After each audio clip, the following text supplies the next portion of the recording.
Hello! Today I'm gonna do a little video album review, if that's a thing that exists. Well, it is now. I'm gonna review The Killer's latest album that dropped on Friday, the date of which I don't know, because all the dates are basically the same. Imploding the Mirage. Yes, Imploding the Mirage. Sorry, I got distracted. That's gonna happen a lot throughout this video. If you are looking for a technical album review, I have really bad news for you. Please click elsewhere because I'm not real. Anyways, I guess we're gonna start. I haven't prepared any witty comments, so I'm gonna be making stuff up as I go. Alright, we're gonna start with My Own Soul's Warning. Starting off kind of spooky. Ambient noise. I like it, I like it. Synth. The synth is alright. Ooh. Oh, here comes the electric. You don't have to tell me it's a Killer song if it has that like synth intro and then the electric guitar arpeggio, because that's just so. Ooh. I like this. Okay, very similar energy to Day and Age right off the bat. This feels edgy. You know what? This sounds like iridescence, like you know those like bluish and like pinkish, like if you move it changes color, like that. That's what this song sounds like. Sounds glittery. I don't know, I'm trying to sing along, I don't know words. This is gonna be a really good concert song. This is gonna be like one of the first songs in the set list, or like the encore song. I'm calling it now. Also, I'm not going to be commenting on the lyrics because I'm going to be talking over them. Sorry to disappoint. Ugh, this is so classic Killers, which makes me happy because Wonderful Wonderful was, I guess they were coming back from like a 5-year hiatus, but like it strayed from like the classic Killers sound. And this like went right back to it, which is exciting. This is such a good opening track too. It's just like, hi, we're back. We're the Killers. Remember us? Yeah. This is going to be music for you, from us. The Killers. Wow. That was really good. Fun. Very fun. Yeah, it's so classic. It's like if all the songs in Day and Age came together along with like a couple of the Battleborn songs. Which ones? Also, like listening to this song, it felt like purple, which I mean is the album cover for Day and Age is purple. Don't expect to understand what I'm saying. I don't either. What's next? What's next? Blowback. Let's hear it. Ooh. Ooh. Oh, piano. This is different because it's piano instead of synth. Those harmonies are so... Oh, the Killers. That's them. Oh, this sounds so familiar. Or not familiar, but like classic. Okay, first two songs heavily Day and Age. It has a nostalgic feel to it, is what I want to say.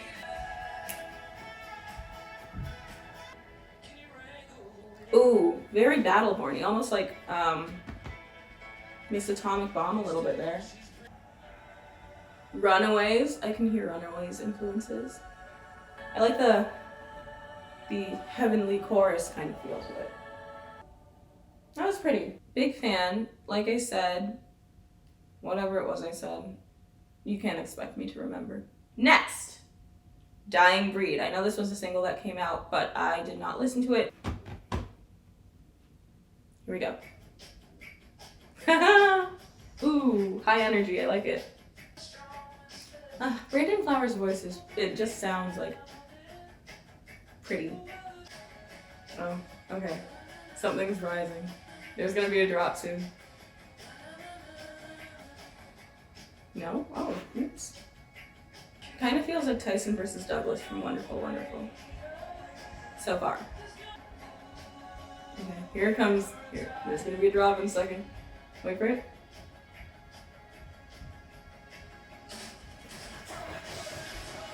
Okay, yay! This is fun. I like this one. And the classic like synth, just like following the melody. Aww. This is so nice. Yeah, this feels like Wonderful, Wonderful more. So I guess this is kind of like more of a merge of their old classic Killer style and their like newer. Like again, if you took out the vocals and everything, I would know, okay, this is a Killer song that I'm listening to because they have such a specific sound. I think this is a song that when I first listened through the entire album, I actually felt like it made me like smile genuinely. Oh, really? Okay. Wow, okay, I like that one. Dying Breed is fun. It's very Killersy. I've said that for all of the songs. I should like change up my adjectives because all of the songs are Killersy. They're by the Killers wrote them. It's definitely more neo Killers, I guess. I'm making up terms at this point. All right, now we're moving on to Caution. I know this song by heart. I will be singing along. Sorry.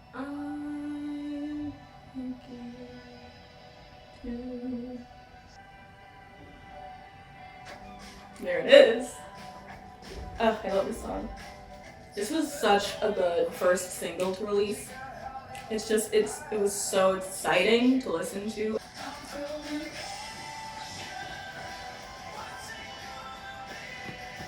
If I don't get out of this town. Wait, if I don't get out of this town, I just might be the one who finally burns it down. That reminds me of Read My Mind, which is my favorite Killer song of all time. Never really gave up on breaking out of this 2-star town. Love the parallels. Okay. They released like a little like teaser before they released a single, and this little riff was in it, and it just, my heart just exploded with joy when I heard it. Doesn't like birthdays, it reminds her of why she can go straight from 0 to the 4th of July. That also reminds me of Sam's Town. What was it? My brother, who was born on the 4th of July. What song? That's from Sam's Town. You know the one. I was talking to my friend about this song when it first came out, and he was like, I got chills when the drums came in, and I think about that all the time, because like, yes. It's so good. It's so good. This is also going to be a really good concert song, should we ever have concerts again. Also, sick guitar solo. Makes me happy. Nice soft ending. Yeah, okay. I feel like this song, the lyrics were very reminiscent of Sam's Town.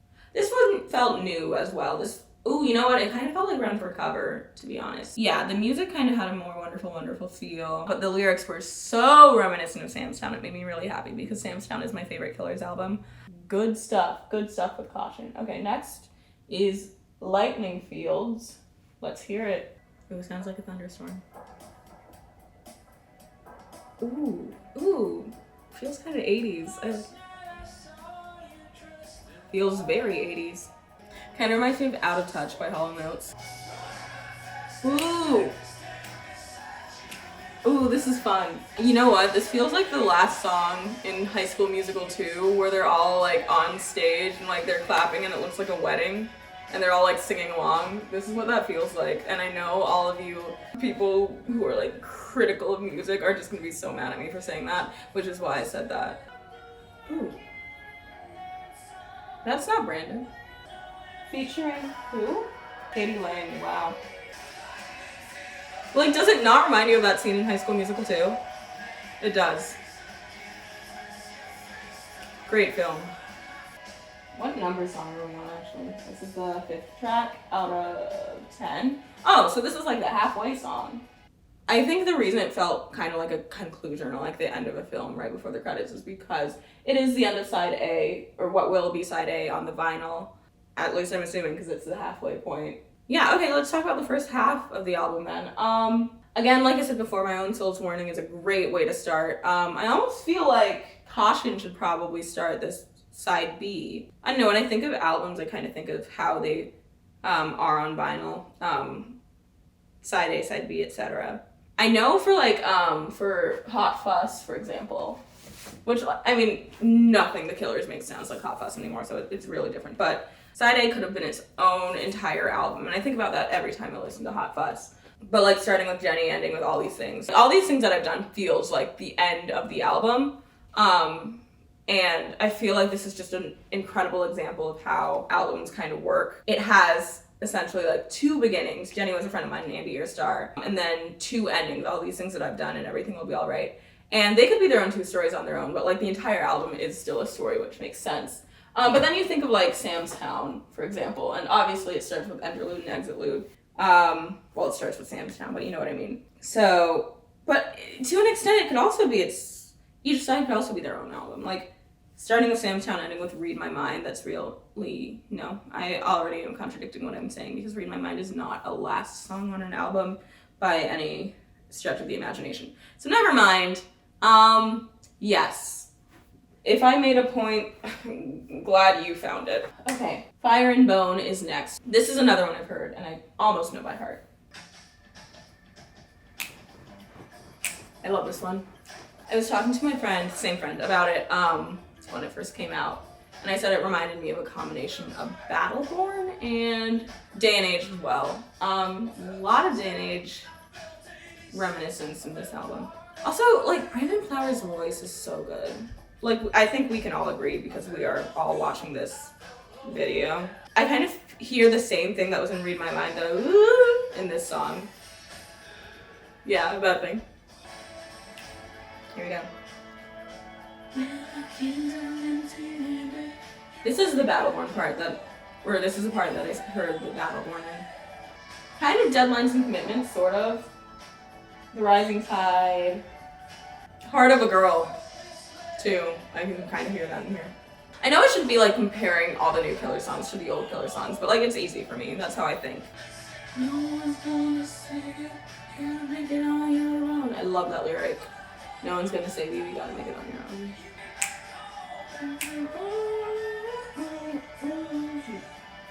When I first heard this song, I will admit I was a little bit bored by it. It's one of the songs that really grew on me. I think it was an interesting choice for a single because it doesn't necessarily sound like one. I feel like it had like an album-y vibe. That makes no sense. Seriously, if you find any meaning in what I'm saying, I personally applaud you. Next is Running Towards a Place. God, remember places. Remember running?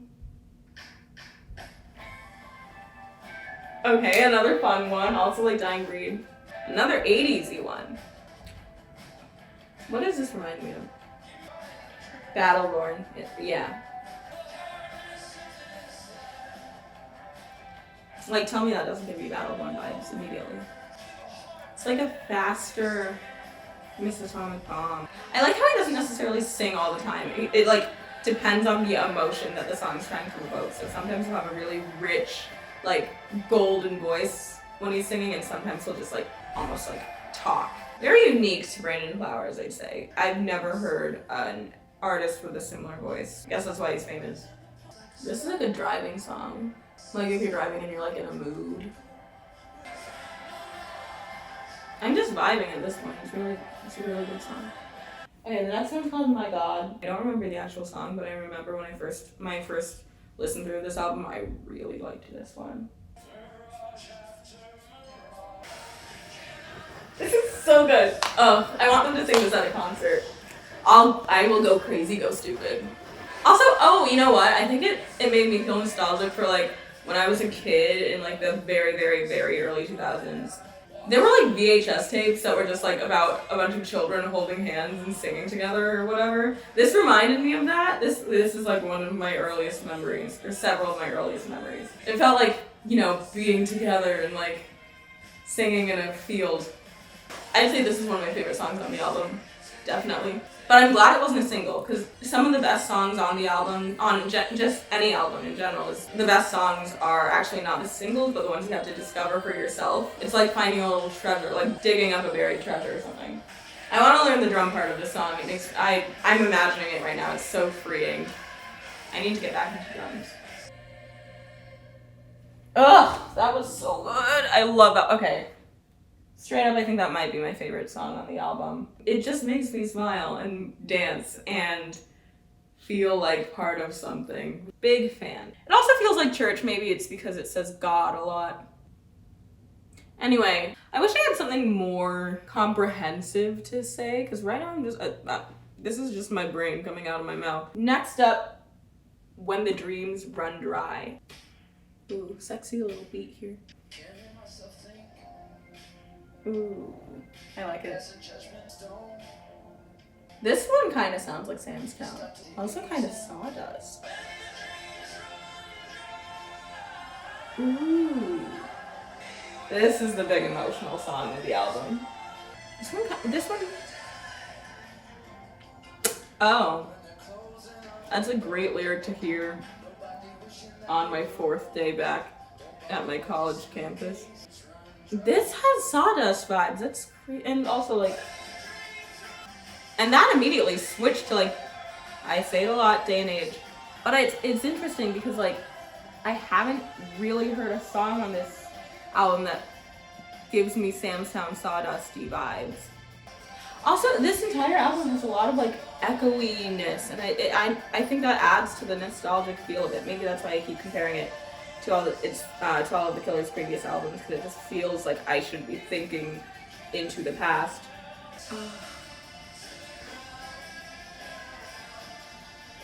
This makes me happy. This feels like the ending song in a concert. At least before the encore, when they inevitably sing Mr. Brightside again. Yeah. That was good. That was really good. I know it's not constructive to say, that was really good after every song, but like, listen, I'm just telling you what I think about an album. This is a review. By no means a professional review, but still a review. And I just am now I'm just talking for no reason. So, next song, Imploding the Mirage, final song on the album. Let's see how the story of this album concludes, even though we haven't been following the story because, again, I've been talking over the lyrics this entire time. I hope you're not annoyed with me, and if you are, I don't blame you. Let's go. Starts off exactly like Wonderful, Wonderful. Ooh. But I threw caution. Oh, I love concluding songs on albums that reference their previous songs on the album. I also like Killer. Wait. This is so fun! What was I saying? I was saying I love end of album songs that like are ballad-like in their lyrics. This feels like the moral of the story almost. Like it's not cheesy. Maybe it is cheesy, but like in a good cheese, like Havarti. I was imploding the mirage. This song sounds like a magical girl transformation. Yay! Yay! That was the album. That was The Killers, Imploding the Mirage, 2020. 10 songs, 42 minutes. I liked it. I had fun. I said it before, I think my favorite song might be My God. I really like My Own Soul's Warning too, because it feels like the perfect album opening song. Overall, very nostalgic, very reminiscent.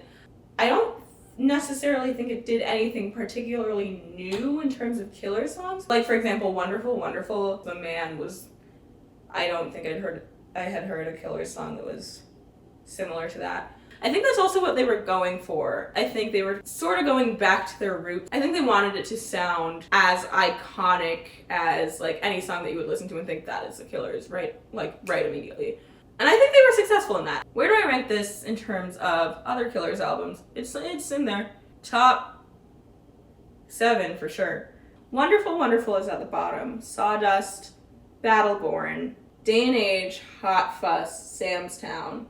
So that's my regular list. And I think I put Imploding the Mirage probably between Day and Age and the one that I put before that I already forgot. I think it was Battleborn. And that's not to say I don't like anything that comes below that line. Every Killers album is absolutely a gift. Will I be making more videos like this? I don't know. Nothing's certain. I'm a college student in the middle of a pandemic. Also, I will be publishing this video onto my blog. I have a blog now. It's called Misconceptions, Miscellaneous Conceptions. More stuff is on there if you like reading, if you can read. I have blog posts and stuff. And yeah, if you want to check it out, link is in the description. Thanks for watching, thanks for listening. Have a great period of time. Okay, bye! Every day.